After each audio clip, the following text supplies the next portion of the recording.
with all this carpool karaoke, people are starting to know you for your pipes. Well, that's very nice. Yes, I don't know really. We just thought it would be a fun. I don't know. I think whenever you host anything like this, lots of these people who come to these things come to lots of these things. So you sort of think, well, what can we do that will just not be, telling 20 jokes? And so I thought, I wonder if there's a little song we could do, and sort of came up with something, and we'll see whether that was a good idea or not.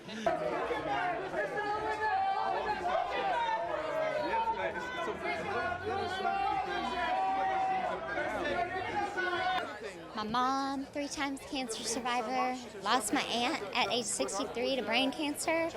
So enough said, right? That's why I'm here, to honor those doctors who are working so hard to find a cure.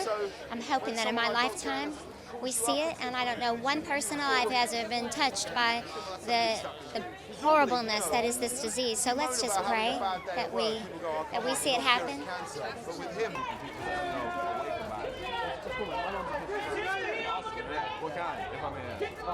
James, how did you manage to loop in Gwen, George, and Julia?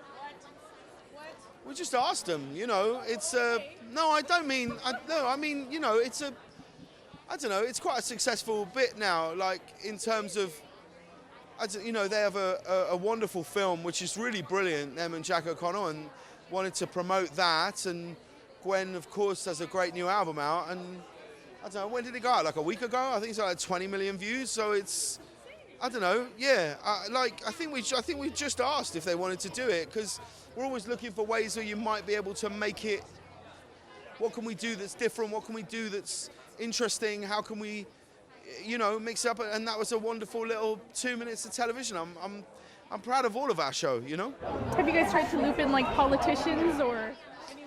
I think they're a bit scared to come on our show, I'm not joking. Well, of course, I'd love to have them all on our show, but I think because we bring our guests out all together, I think they get a bit terrified of the fact that, I don't know, I think our show thrives on it being quite an organic interview, that you'll be sat next to someone who could ask a question that they would not know about, that may not be pre-screened, and I think that terrifies them. I wish it didn't, because I sort of feel like you're going to be the President of the United States. You should be able to have a chat with more than one person at a time.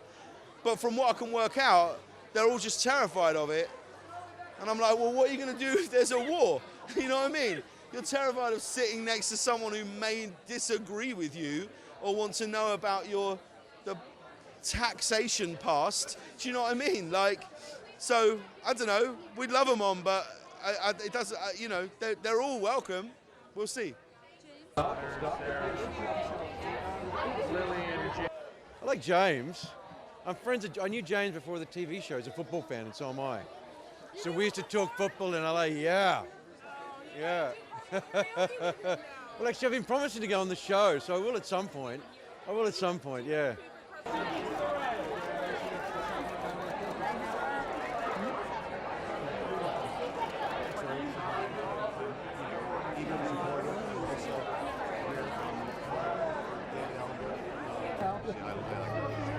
Sam just got back from India. It's a great